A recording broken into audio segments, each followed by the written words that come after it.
Welcome back. For the first time since federal agents raided two of Sean Diddy Combs' homes, we're hearing from his attorney. The raids in Miami and Los Angeles on Monday were part of an alleged sex trafficking investigation.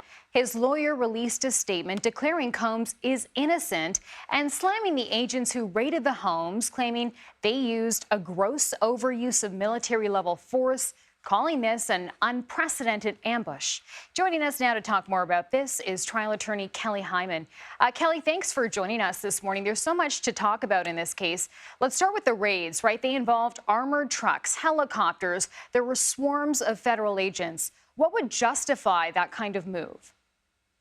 Well, if we take a step back and look at what exactly is a raid is when a house gets raided by police that have a warrant to search the premises. And so a search warrant is a legal document that allows someone to do something. So allows them that is signed by a judge to obtain potential documents or something in the house itself. And so there must have been some kind of justification for the fact that there was such a large amount of police there and presence there as well. There are allegations that there was some kind of security there as well. And so when you look at the search warrant itself, looking at what exactly they're looking for, potentially, I haven't seen the warrant, but potentially some kind of documents, computers as well in this matter. And I just want to pick up on this note from the lawyer calling it unprecedented. Is that true? And what were they looking for here?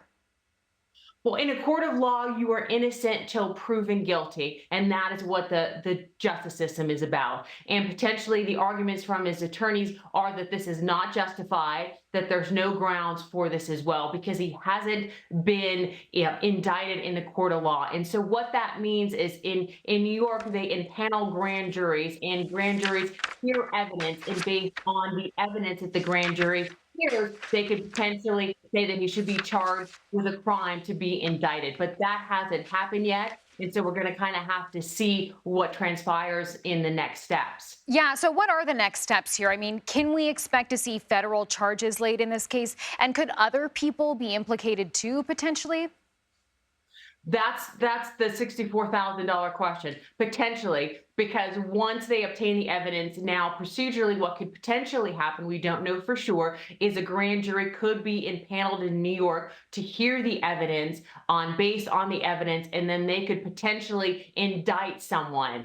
We don't know who that's going to be, and that means that they believe that the person should be charged with a crime. So if that does happen, then we'll have a better idea of exactly what transpired, or potentially if we see the search warrant to see what exactly it lays out and what the probable cause was, because the probable cause is the fact that it says that there's some crime that has been committed or is going to be committed. So it's important to see those documents. Okay, some good points there. Kelly Hyman, thanks for breaking this down for us.